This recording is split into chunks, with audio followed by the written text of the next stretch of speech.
Olá, tudo bem com você? Eu vou, neste vídeo aqui, recapitular mais uma vez as principais postagens que fiz nos blogs criacionismo.com.br e também no blog outraleitura.com.br. Aproveito para convidar você a me acompanhar em minhas redes sociais, Twitter, @criacionismo, já tem há mais de 10 anos a conta ali no Twitter. Todos os dias eu compartilho pensamentos, ideias e também aquilo que eu posto como parte do projeto Reavivados por Sua Palavra, alguns insights extraídos do texto bíblico do dia. Todo dia ali no Twitter eu compartilho essas ideias. E também alguns pensamentos que vêm lá do estudo da lição da Escola Sabatina. Convido você também a me acompanhar no Instagram, Michelson Borges, fácil de encontrar. Todo dia também compartilho ali algumas artes que eu faço com base no projeto Reavivados por Sua Palavra e outros conteúdos mais. Facebook, PR Michelson Borges, e aqui no meu canal no YouTube, se você não se inscreveu ainda, fica o convite, acione o sininho aí para você receber as notificações de novas postagens, novos vídeos, e compartilhe esse conteúdo, se você julgá-lo útil para alguém, tá bom? Vamos lá então, deixa eu compartilhar minha tela com você, para irmos ao blog outraleitura.com.br, aqui está. Eu vou, como tenho feito sempre, de trás para frente, aqui a última postagem foi, mais uma vez, foram os comentários da lição da Escola Sabatina, que o meu amigo, pastor, doutor Natal Gardino, ele é professor lá no SALT, no Seminário Adventista Latino-Americano de Teologia, no IAP, lá no Paraná, pertinho de Maringá. Toda semana ele compartilha comigo, aqui com os meus leitores, aquilo que a gente chama de perguntas interativas da lição. É um guia. Veja que são perguntas mesmo, né?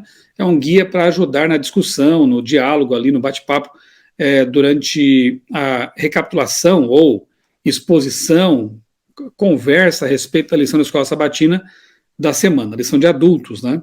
Além dos comentários dele, toda semana também eu tenho postado aqui no meu canal os vídeos da doutora Maura Brandão, bióloga, mas também uma estudiosa profunda da Palavra de Deus, e toda semana ela faz um resumo em vídeo da lição dos jovens, a contexto bíblico.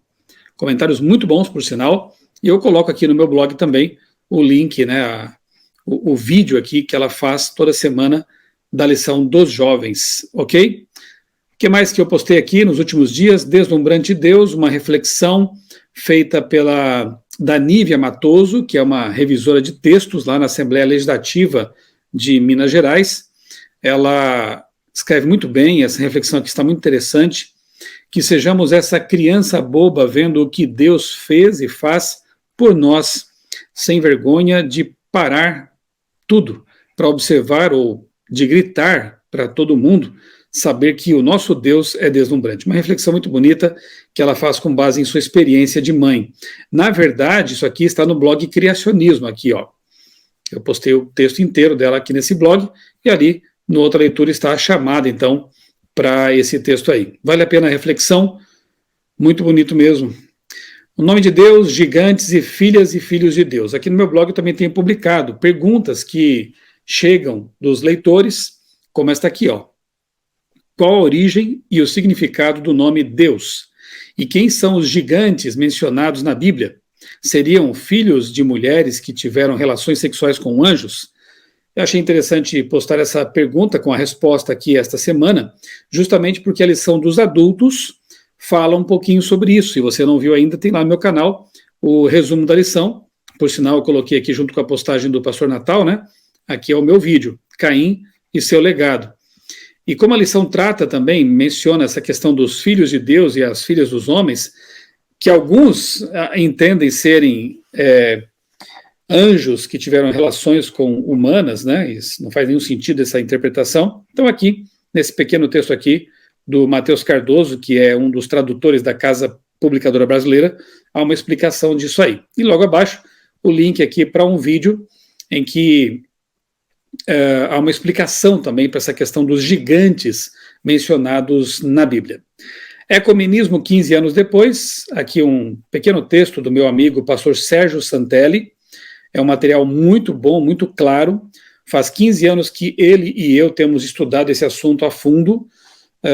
Pastor Santelli foi a pessoa que cunhou esse neologismo, essa palavra nova aí, ecumenismo, isso há 15 anos. O que aconteceu ao longo desses 15 anos? Quais são as novidades? Será que essa ideia, esse cenário que temos proposto tem base bíblica e encontra respaldo nos livros de Ellen White? Eu não vou ler esse texto aqui, nem comentá-lo agora, porque hoje à noite, às 20h30, aqui no meu canal, nós vamos conversar, o pastor Santelli e eu, exatamente sobre esse assunto aqui. A teologia da libertação, o evangelho social, as teologias identitárias e agora a ecoteologia são exemplos de cultos revolucionários se infiltrando nas igrejas cristãs. É importante você conhecer esse assunto, saber o que está acontecendo, e eu quero convidar você a acompanhar essa conversa que eu terei com o pastor Sérgio Santelli hoje às 20 horas aqui no meu canal. Esse hoje, talvez você esteja assistindo esse vídeo aqui depois, é no dia 15 de abril de 2022, exatamente 15 anos depois de nós termos iniciado a divulgação desse assunto aí do ecumenismo, ok? Aqui abaixo desse texto, que vale a pena a leitura, nós vamos comentar também esse texto na nossa conversa ali no canal, eu coloquei aqui alguns vídeos, como, por exemplo, o primeiro vídeo em que eu trato do assunto do ecumenismo, em 2009, esse vídeo aqui é de 2009, está no meu canal ali, e foi uma exposição que eu fiz para o pessoal da Casa Publicadora Brasileira na ocasião. E aqui o vídeo mais recente, que é uma palestra que eu apresentei para um grupo de médicos adventistas de todo o Brasil, Ecumenismo e Saúde Planetária. Ok? Aqui um outro vídeo, o povo do advento, a marca da besta e o domingo climático. Vale a pena você se inteirar desse assunto, saber do que se trata e perceber que é um cenário possível para o advento aí de leis dominicais.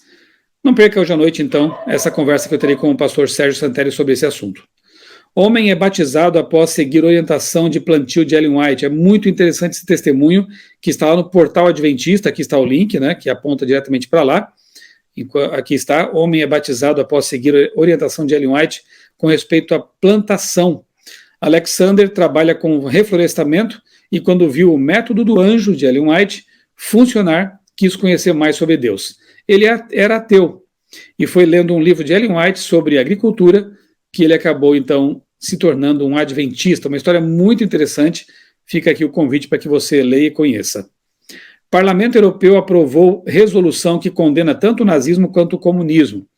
Eu reproduzo aqui um documento do Parlamento Europeu, está aqui o link, né, que mostra que para os países europeus que sofreram sob ambas as bandeiras aí, né, tanto a nazista quanto a comunista, ambos os regimes, e tiveram, assim, grandes problemas por terem sido, por terem sofrido, como eu disse, né, sob o nazismo, sob o comunismo. Então esses países baixaram uma resolução aí, comparando as duas coisas e execrando ambas, né.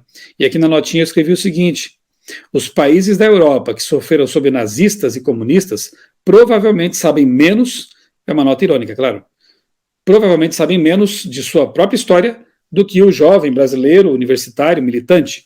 É curioso, muitas vezes a propaganda de uma ditadura tem mais confiabilidade que o testemunho de milhares de vítimas. Por que não fazem isso aqui com relação ao regime militar também? E no caso da ex-União Soviética, temos testemunhos de irmãos adventistas vitimados. É muita desconsideração. E eu lembro aqui mais uma vez o livro do pastor Mikhail Kulakov, um russo, Ainda que Caiam os Céus, da Casa Publicadora Brasileira, em que ele conta como foi terrível viver sob o regime comunista lá na ex-União Soviética.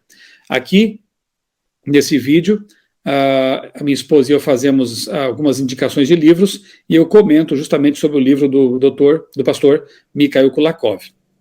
Perguntas interativas aí da semana passada sobre a queda, né? O relato da queda. Os adventistas e o negacionismo do Holodomor, uma coisa impressionante ver que há cristãos e inclusive alguns adventistas negando aquilo que foi uma mazela, uma chaga terrível na história da Ucrânia. Mais uma vez, pessoas que não estiveram lá, pessoas que não conhecem do assunto, negando uma coisa que outros viveram e, por causa disso, sofreram muito. O leitor pode decidir se vai acreditar no relato de irmãos e irmãs de fé, sobreviventes, testemunhas da história, ou em pesquisadores e militantes aparentemente mais comprometidos com uma ideologia do que com a defesa da dignidade humana. Aqui é mais ou menos como aconteceu aí algum tempo atrás, algumas pessoas dizendo que a Igreja Adventista teria participado da Revolução Cubana, da Revolução Comunista em Cuba. O que eu fiz? Eu fui atrás de testemunhas oculares. Entrevistei pastores já com certa idade que participaram daquele momento lá na ilha de Cuba. Entrevistei descendentes, pessoas que viveram e experimentaram o que aconteceu lá. E pude constatar que é uma tremenda mentira, isso que alguns têm dito, de que a Igreja Adventista teria participado de alguma forma da Revolução Cubana. Se você não sabe sobre isso, eu convido aqui no meu blog mesmo, coloca ali no buscador Cuba, e você vai encontrar alguns posts, algumas entrevistas, alguns depoimentos que provam que, na verdade, pessoas que nunca estiveram lá, nunca viveram sob aquele regime, estavam querendo aí, sei lá, lacrar, querendo emplacar uma narrativa que não é verdadeira. E aqui, de novo, a gente vê isso com relação ao Holodomor. Eu conversei com ucranianos, entrevistei aqui uma descendente de pastores, né, da Ucrânia, a Svitlana Samoilenko. Aqui nesse vídeo eu converso com ela, vida entre páginas. Não, na verdade aqui nesse vídeo há um testemunho, né? Ela conta como foi a sua infância ainda pegando o restinho lá do regime comunista na Ucrânia. Vida entre páginas, a emocionante história de uma família adventista na Ucrânia comunista. E aqui então está a entrevista que eu fiz com ela, Vida depois do comunismo. Vale a pena você assistir esse vídeo e ouvir de alguém que tem, hoje a expressão da moda é essa, né? Lugar de fala, e não pessoas que de longe ficam analisando e querendo, como eu disse, emplacar narrativas, né? Sugiro também este vídeo aqui, em que eu faço uma resenha do filme sobre a Milada. Um filme que mostra realmente a verdadeira face do comunismo, um país que foi sofreu sob o nazismo, depois os nazistas saíram e eles foram então tomados ali pelos comunistas e sofreram mais ainda. E ela foi morta, né, como era uma ativista pelos direitos humanos e das mulheres, acabou sendo morta aí pelos comunistas. Vale a pena conhecer esse filme aqui. Leia também Holodomor, a grande fome que matou milhões na Ucrânia durante o comunismo soviético de Stalin. Isso aqui é um texto que saiu no G1. Está aqui, com documentos, com fotos. Veja só. É triste ver que, assim como há revisionistas, né, do nazismo, querendo dizer que isso não aconteceu como está nos livros de história, alguns também tentam negar os fatos com relação ao que aconteceu lá na Ucrânia, nesse momento assim muito triste da história do país, em que milhões de pessoas morreram de fome, tendo seus alimentos confiscados pelo governo soviético. Algo realmente muito, muito triste, né? Vejam só, História em quadrinhos dos X-Men sugere que Jesus Cristo era mutante, a última agora aí, né? Histórias em quadrinhos de super-heróis sempre abordaram temas mitológicos e apresentaram divindades pagãs. Desta vez a Marvel passou dos limites, eu entendo assim. Coloca Jesus como um mutante, como se fosse um herói aí do passado, e alguém que tinha seus poderes por causa de mutação genética, como é o caso dos X-Men. A primeira edição de Imortal X-Men, escrita por Kieron Gillen e com arte de Lucas Werneck, já chegou causando uma grande impressão. Impressão não, né? Polêmica e, infelizmente, até ofensa, né? Para com aqueles que reverenciam Jesus e o têm como Deus, né? Ele é o nosso Deus encarnado. Eu tenho certeza que a Marvel não faria esse tipo de brincadeira, por exemplo, com Maomé ou com Alá, né? Porque ele sabe das implicações. Mas é normal brincarem com os cristãos, porque sabem que os cristãos são pacíficos, né? Enfim, mais uma blasfêmia aí, né?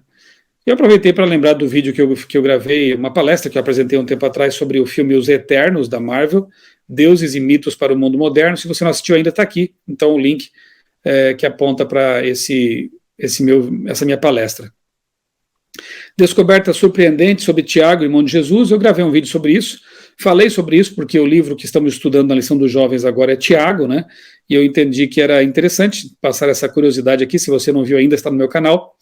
procura por esse título ou vem aqui no blog e clique aqui para assistir ao vídeo, então, tá bom? Ok, são essas então as últimas notícias, né, postadas ali no meu blog outraleitura.com.br. Convido você a acompanhar essas postagens todas as semanas. Eu publico ali de quando em quando algum material que creio possa ser útil para você, tanto ali no outraleitura.com.br quanto também no blog criacionismo.com.br. Um grande abraço para você, Deus abençoe grandemente a sua vida e desde já um feliz sábado para você e para a sua família.